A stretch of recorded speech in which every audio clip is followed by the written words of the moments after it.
दोस्तों नमस्कार। केंद्र सरकार के कर्मचारियों के लिए बड़ी खबर निकल के आ रही है। पुरानी पेंशन व्यवस्था में शामिल होंगे केंद्र सरकार के कर्मचारी, एनपीएस को कहेंगे अलविदा। जी हां दोस्तों, 18 जुलाई 2020 का लेटेस्ट अपडेट निकल के आया है अमर उजाला की तरफ से, जिसमें कहा गया है कि केंद्र सरकार के कर्मचारी अब यहां पर पुरानी पेंशन के दायरे में ही आएंगे। जी हां दोस्तों, केंद्र सरकार के विभिन्न मंत्रालयों और विभागों में कार्यरत अनेक कर्मचारी अब एनपीएस यानी कि नेशनल पेंशन स्कीम को अलविदा कहकर पुरानी पेंशन व्यवस्था में शामिल होंगे।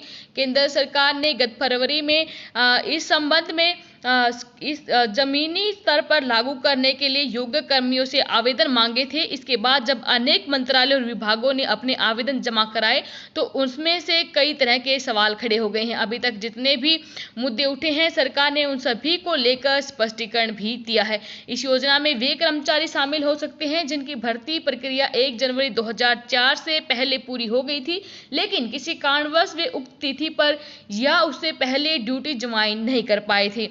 उनमें से बहुत से कर्मियों की मांग रही है कि उन्हें पुरानी पेंशन व्यवस्था में शामिल किया जाए। केंद्र सरकार ने अब ऐसे सभी कर्मियों को एनपीएस से बाहर निकालकर पुरानी पेंशन व्यवस्था यानी कि सेंट्रल सिविल सर्विस पेंशन 1972 के दायरे में आने का अवसर दे दिया है। बता दें, केंद्र सरकार ने अनेक विभागों में ऐसे कर्मी हैं जो किसी कारणवश उनको पुरानी पेंशन व्यवस्था से बाहर किया गया था।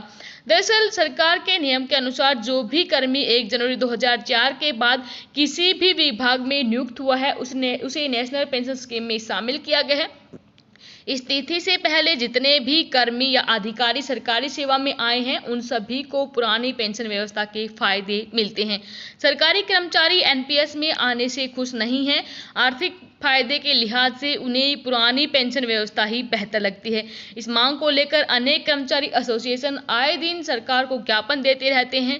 कुछ कर्मियों ने इस मामले में अदालत में भी चुनौती दी थी। केंद्र सरकार ने साल के शुरू में ये तय किया था कि ऐसे कर्मचारी जिनकी ज्वाइनिंग किसी कारणवश 1 जनवरी 2004 को या उसके बाद हुई है मगर उनकी भर्ती प्रक्रिया इस तारीख से पहले ही हो चुकी है, वे पुरानी पेंशन व्यवस्था में शामिल होने के लिए आवेदन दे सके हैं।